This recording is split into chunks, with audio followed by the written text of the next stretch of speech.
For 6 months now, Stan Swamy, an 83-year-old Jesuit priest and social activist in India, has been languishing in a Mumbai prison after he was arrested last October by the National Investigation Agency for allegedly inciting violence and conspiring to overthrow his country's government. Repeated requests for his release on bail for humanitarian reasons have been denied. The latest bail application by Father Swamy and his legal team was denied days before Easter. 15 other women and men have been accused along with Father Swamy, and all but one remain in prison awaiting trial.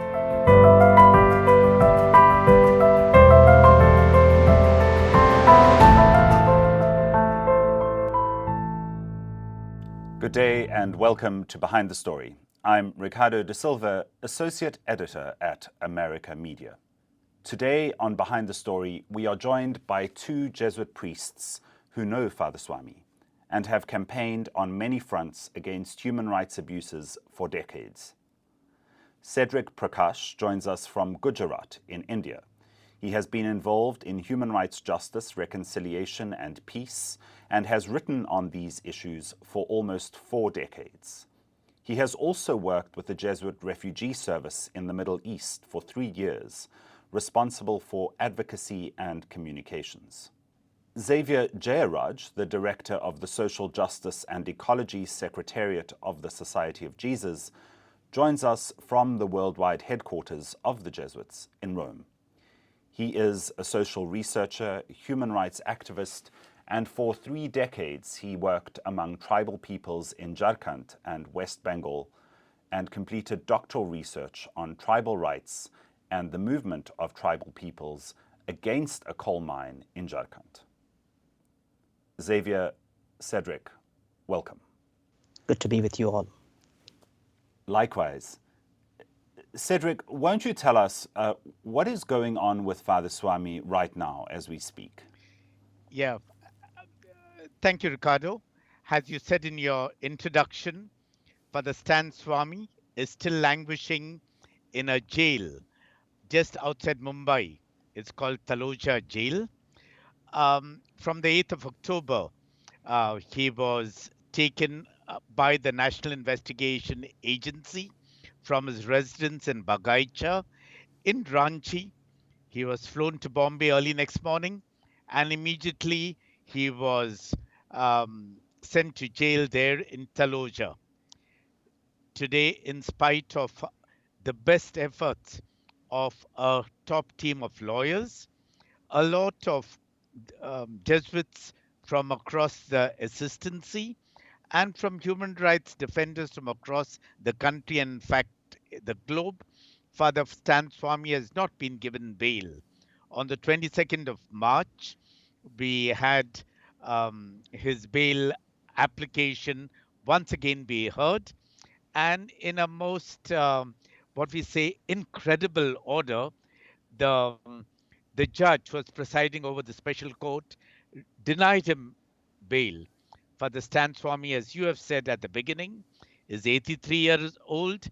He suffers from Parkinson's diseases and other infirmities, physical infirmities related to old age. He's there, as I said earlier, languishing in jail, but he has what I would believe an indomitable spirit, and he has been a sign of hope even to many of his fellow prisoners there in jail. Maybe, Xavier, if you could tell us, what is he being accused of? Yeah, as you rightly pointed out at the beginning itself, he is accused of inciting violence and going against the country's interest. In a way, he is told that he is an anti-national. He is a terrorist, links with the Maoist group, the extremist group. And so therefore, he has been fighting against the government and the interest of the government. And these are big accusations that he is wanting to overthrow the government. a man like Stan Swamy, who is considered a peace-loving man, a man who is a soft-spoken, gentle, very, very accommodative, and non-violent. For 5 decades, he was always talking for non-violence, using the constitutional facilities, provisions available, legal uh, provisions, and he used that to help people to get their rights. As some people said about Stan, he is a torchbearer of the Constitution and a warrior for Jharkhand tribals. A man who stood for peace today is called a violent man, which is contradictory absolutely in looking at his life and what the accusations are. Yeah, I mean, he's being charged under the Unlawful Activities Prevention Act, is that right? Of Yes. 1967, I believe.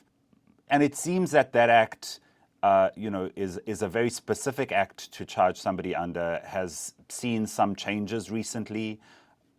I wonder if you might talk to that act specifically and why it is that under this act, it is especially difficult to grant him release on bail, or at least that's what the NIA is saying, and what the order by Judge Dinesh Kotalika said just earlier just at the end of last month. Yeah, Unlawful Activities Prevention Act was enacted in 1967, but it has been amended consecutively so many times, and it is an anti-terror act which speaks of activities undertaken by organizations, particularly against the country's interests, in a sense, national unity and integrity of the country, which is always considered outside the nation. People kind of violent activities or kind of a bombing, for example, Bombay, when there was an attack, these were considered as anti-terror act, terrorist act.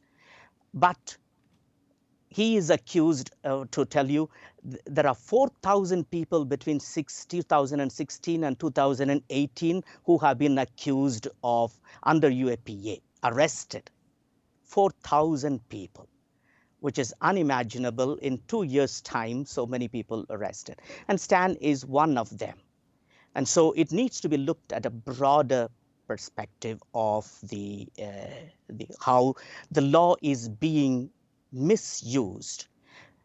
2019, in July, the government amended the act to include the individuals can be accused of being terrorists, anti-nationals, which was earlier it was organizations, but now this is individuals. And that's how Stan Swamy is accused of as a terrorist, an individual who is a terrorist. So, Cedric, Father Stan is being accused of being effectively a domestic terrorist, right? I mean, a national of his own country, overthrowing his own government. In a case in Bhima, Koregaon, where he says he has never been. Can you say something about Bhima, Koregaon? What is the history there? What's associated with that? Yeah, I think Bhima Koregaon must be looked at in its historical perspective. And it was basically an uprising against the powerful upper caste by the lower caste, whom we call the Dalits. And there was a 200th anniversary in 2017, December 31st. There was a meeting of a lot of human rights defenders and also the Dalits. On the 1st of January, at a place called Bhima Koregaon, there is a big assembly, there is a big celebration of the way the Dalits overthrew the powerful, the vested interests, the higher castes. On the 17th was a meeting called at another venue called Elgar Parishad, on the 31st of December 2017. And uh, on the 2018, when the crowds came together, there was violence. The people who were first named in this violence were people who actually support the current regime in the country, whom we call those belonging to the Sangh Parivar. They were named in the first information reports. They were named by the police, but they were not arrested. Later on, the charge sheets and the names were changed over a period of time. Several human rights defenders, people who have worked with the Dalits, with the Adivasis, all across India, as you have mentioned earlier, 15 of them. Stan was the 16th who was arrested on the 8th of October 2020. And today, he has made history under the U.A.P.A, which is which is an absolutely draconian law, and which a lot of civil rights activists have been calling for its total revocation, for its repeal. He's the oldest person in the country and in the history of the U.A.P.A to be arrested on such a draconian law. And what you have referred to, the order of the 22nd of March by Justice Koregaon, it's an absolutely amazing. You know, he's old. Which government he's been trying to overthrow? As Father Xavier has just said, he has been very faithful to the Constitution of India. He has done everything which the Constitution of India guarantees, and he has fought for the rights of the Adivasis, the tribals, the indigenous people of India, which which is the right of every single citizen of the country. We are told to do it, and he was just doing what is written in the Constitution of India. That's all. So the Bhima Koregaon place has an event on the 1st of January, is very important in the history of the country and for the Dalits. On the previous day, always there is an Elgar Parishad at another place in which he speaks about the rights of the downtrodden, the excluded, the lower castes, the tribals, and so on. And several prominent people gathered together. And Father Stan has never been to an Elgar Parishad. He has never been to Bhima Koregaon ever in his life. The charges against him are totally fabricated, totally unwarranted. So, Xavier, if he has never been there, what does. I mean, we hear that there's a 10,000 page charge sheet, right? So, what is he being. I mean, not only what is he being charged for, but what evidence have the National Investigation Agency, what evidence do they say that they have amassed against him? Yeah, the evidence they show is that he was a part of a larger group of people who were plotting against overthrowing the government. Even though he was in Ranchi, working among the tribals for their rights over their natural resources, he had, as a human rights activist for the last 5 decades, he has been working in collaboration with a lot of people, human rights activists. Wherever there was a kind of a human rights violation, he would raise his voice. He was known to everybody. That's why you find a lot of people raising the voice in support of Stan. So the NIA is accusing him that he joined with these many others, intellectuals, lawyers, activists, academicians, cultural activists, groups, and worked together to overthrow the government. This is the accusation. And so his emails, his communications, all have been kind of tapped and used to accuse him that you have been plotting against the government. That's the accusation. So that's why they are 10,000 pages of accusation, or rather the charge sheet, telling that he was part of this larger kind of a plan, as they say, when violence takes place, the people, the one who plans is not in that place. So therefore, they are saying that he need not be there in the place. He was there, but he was part of the planning. So this is the accusation. But the fact is that the reason for which he is being accused are different, as he himself says. The reason is that he was speaking the voice of the indigenous people, the tribals. He called the government to respect their rights according to the constitution. The fifth schedule, as it is said, is a schedule, a list of tribal rights that is being provided in the constitution, which is not being implemented by the governments. In 1996, there was an act enacted, Panchayat Extension in Scheduled Areas Act, which the government had not prepared the rules for that even. So he asked that, why don't you implement this? Which gives the right to the tribals to have their own governance. Panchayat Extension in Scheduled Areas Act gives opportunity for the indigenous people to have their own governance.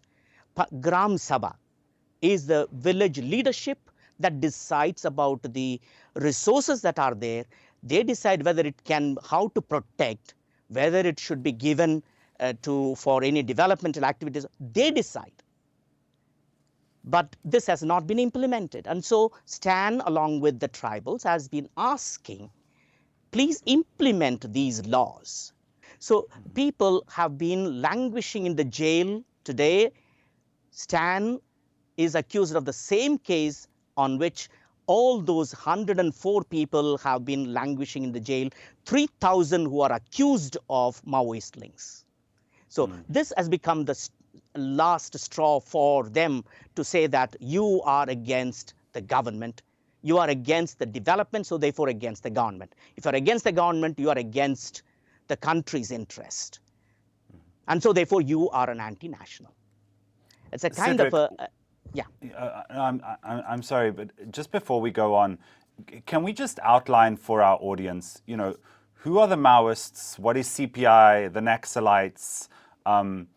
Just because, I don't think that an international audience is that familiar with the political situation in India. So if we can just outline who are these people that Father Swamy is being alleged of aligning himself with, and not only aligning himself with, if I read this correctly, but fundraising and funding, which is possibly preposterous, given the fact that this is a man who has taken a vow of poverty and does not actually have any funds available to him to be able to fund such organizations.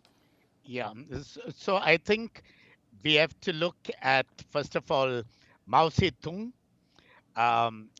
his doctrine, and the doctrine of Lenin.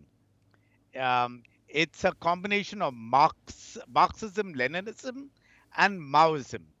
It's an extreme left-wing group which has its roots in a place called Naxalbari.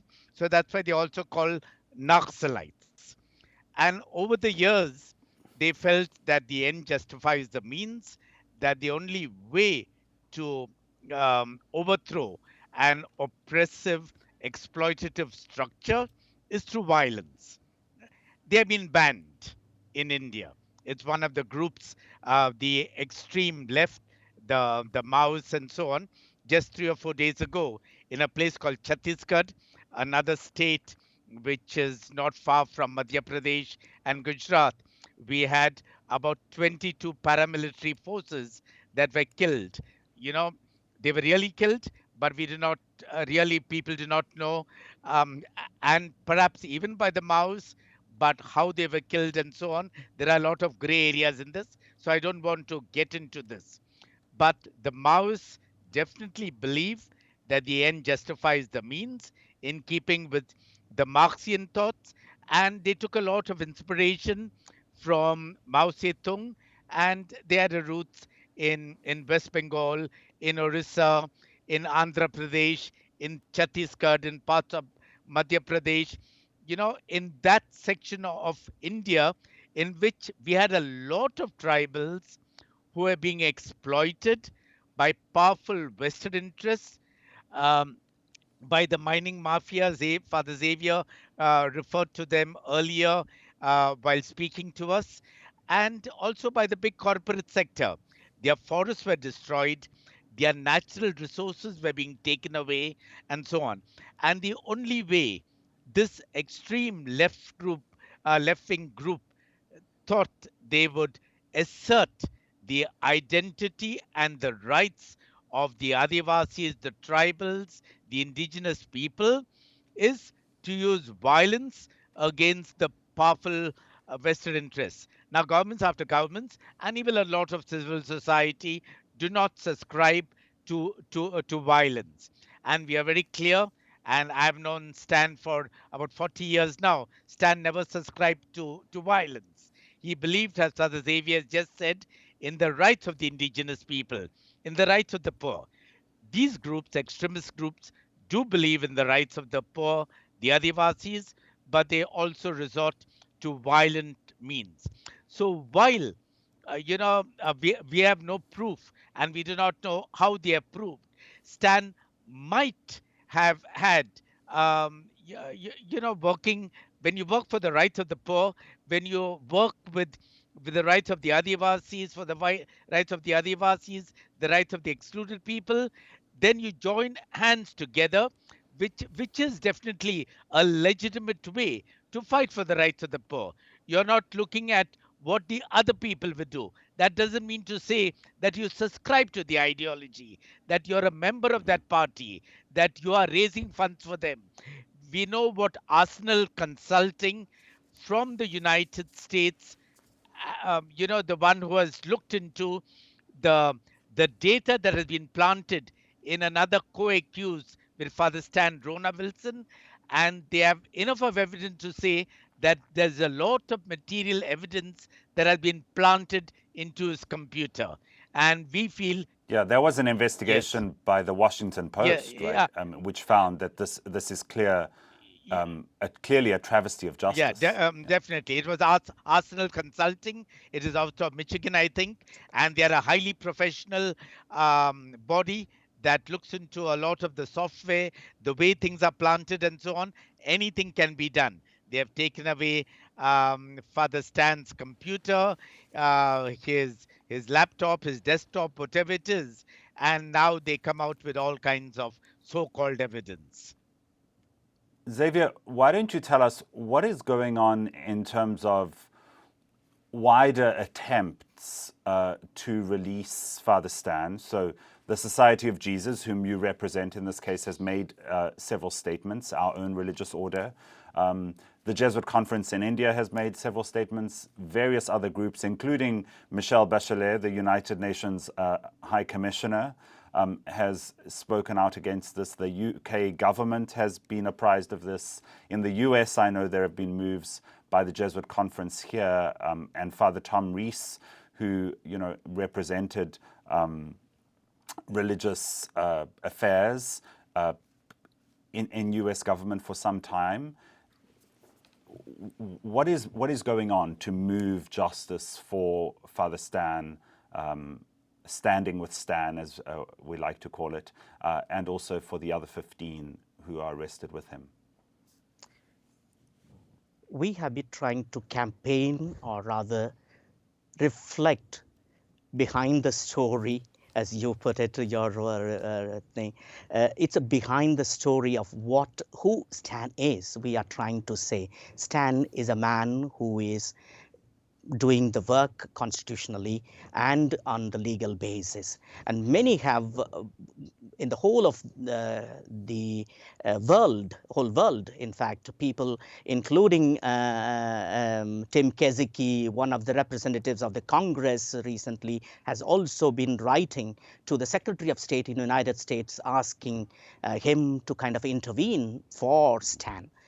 Father Tim Kaczynski, who represents the Jesuits here in the Jesuit United conference, States. the president of the conference, as well as we have written to many other governments in Europe who have been also in London, one of the members of the government there, he has also been writing to Indian government saying that, please, this man is a person who has been working among the tribals. He is known for his respect for the constitution and also standing with the poor, activist, and more so, he is 83-year-old man. On 26th of April, he'll be celebrating his 84th birthday, 84 years completing. And so therefore, people have been, and you have seen sometimes maybe, he cannot hold the glass of water. The whole hand will shake like this. And I have been with him for almost now 2 decades. I have known him and been with him when I did my research, interviewed him, and he cannot eat on his own. Very difficult, because if he takes in the spoon, half of it will fall down. So he has to keep his plate close to it so that he can eat like this. So a man who has stood for the poor and the vulnerable.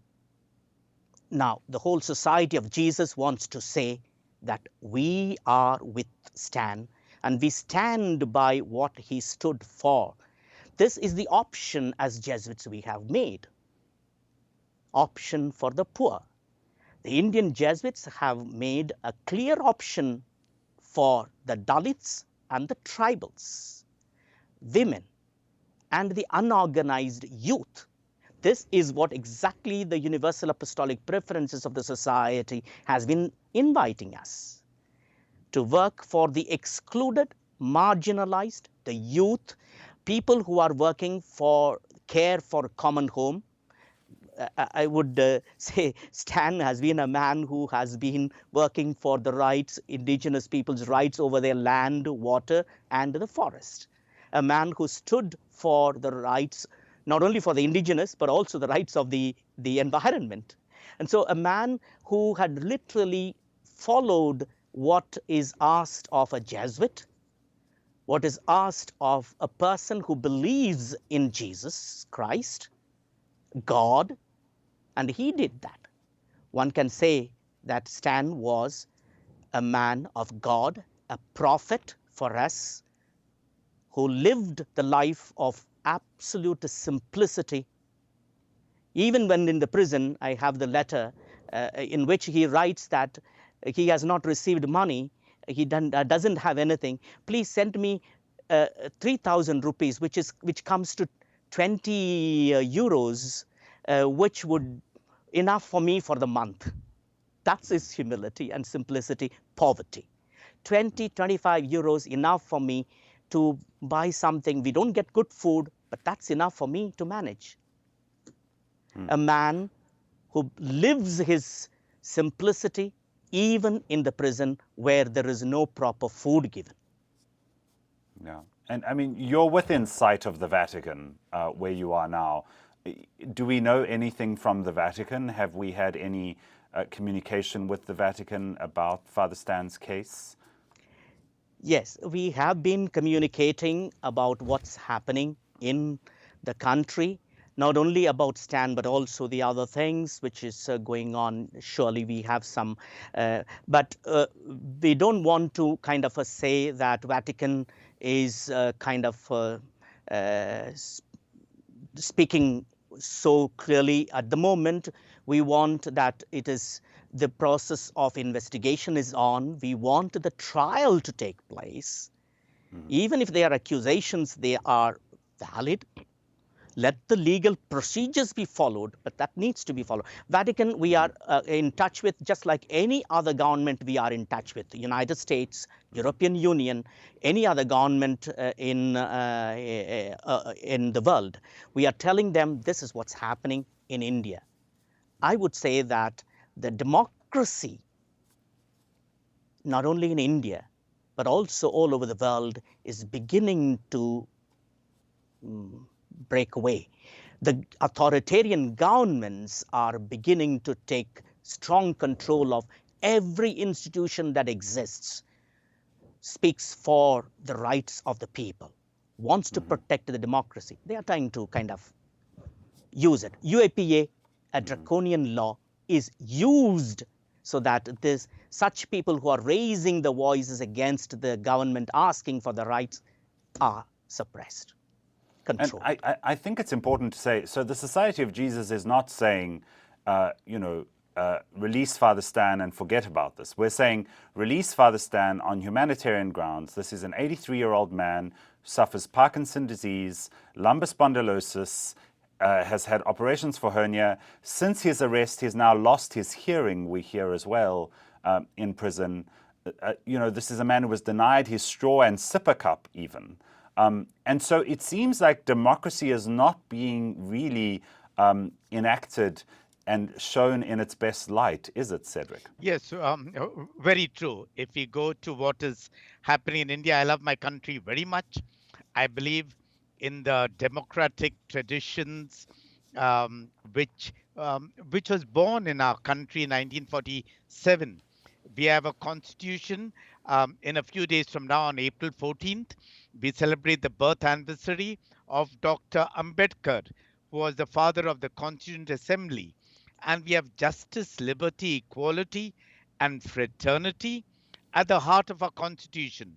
On the 26th of November 1949, the Constituent Assembly okayed that path-breaking constitution, one of the greatest constitutions in the world, which took its inspiration from the Constitution of the United States of America, from the French Constitution, and it was a little after the Universal Declaration of Human Rights of 10th of December 1948. We have all these things incorporated in our Constitution. We are a great democracy in which we took great pride that our pluralism of religion, of culture, of language, of food, of ethos, of everything possible was our greatness. We were one country, one nation from 1947 onwards, 15th of August. But suddenly, many of us see a lot of things crumbling.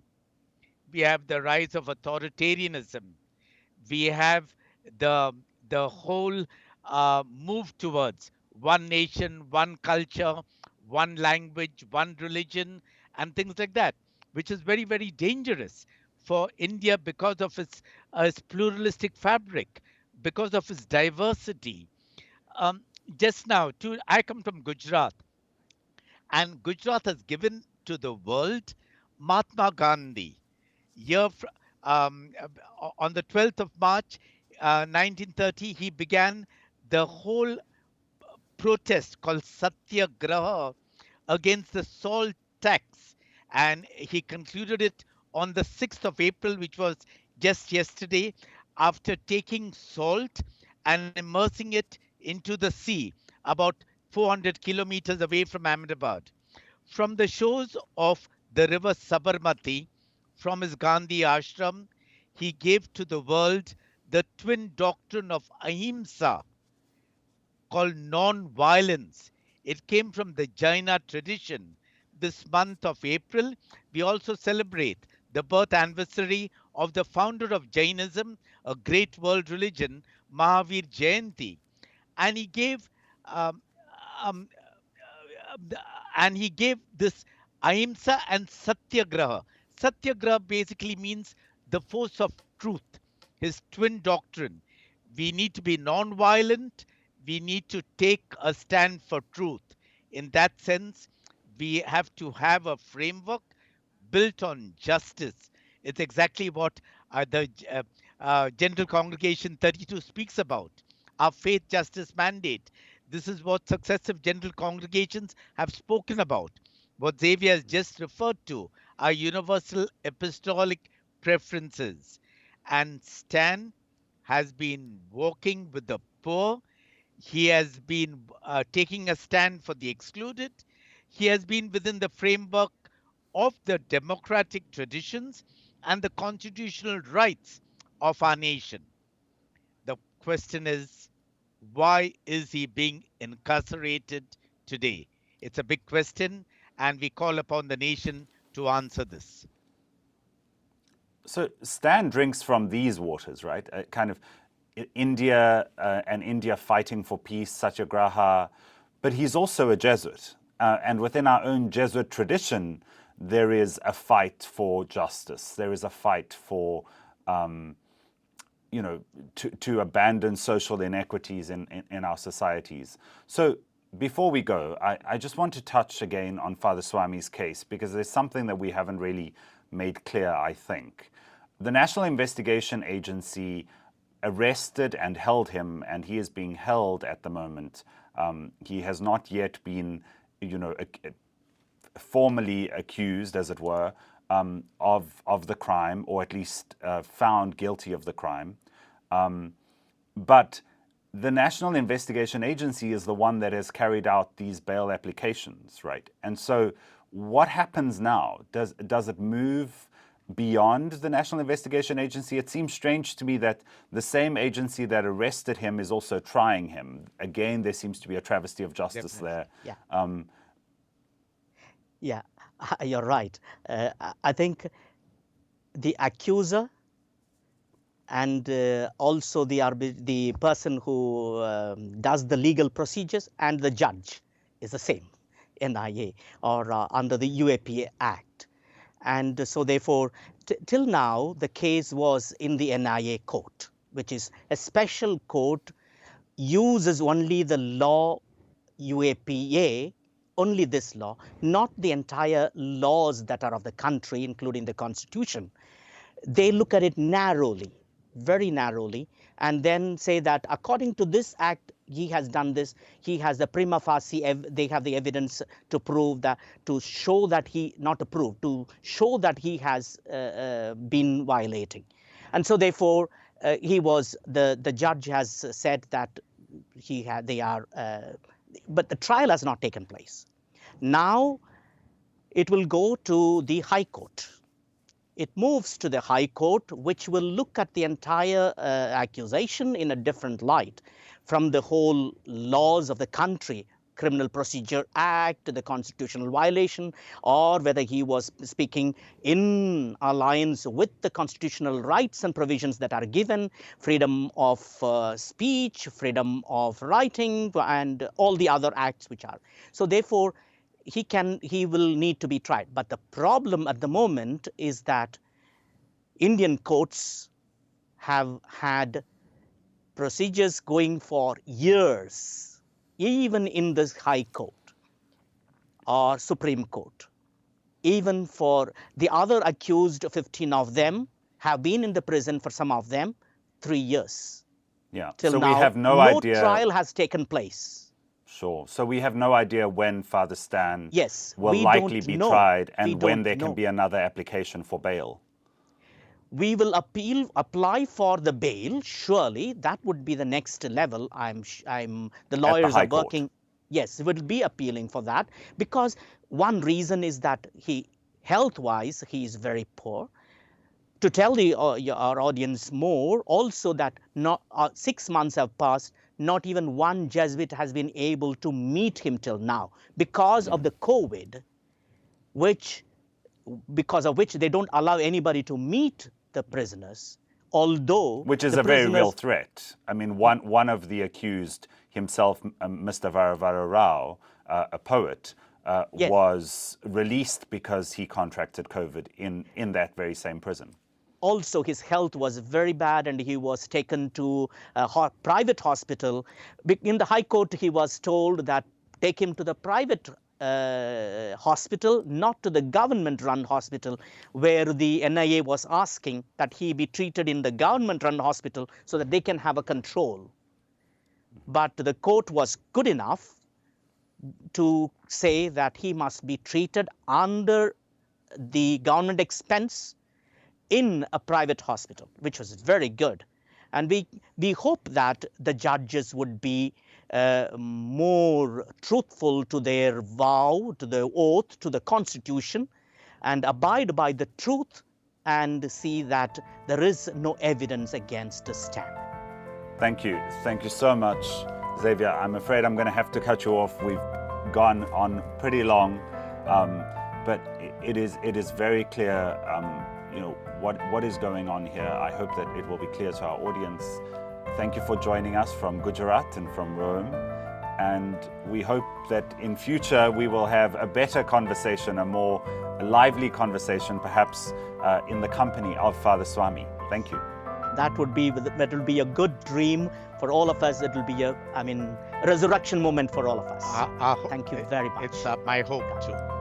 Thank you, Ricardo. And thank you for joining us on Behind the Story. Before you go, make sure you subscribe to our YouTube channel for more videos like this one. And for more coverage of Father Swamy's case, visit americamagazine.org.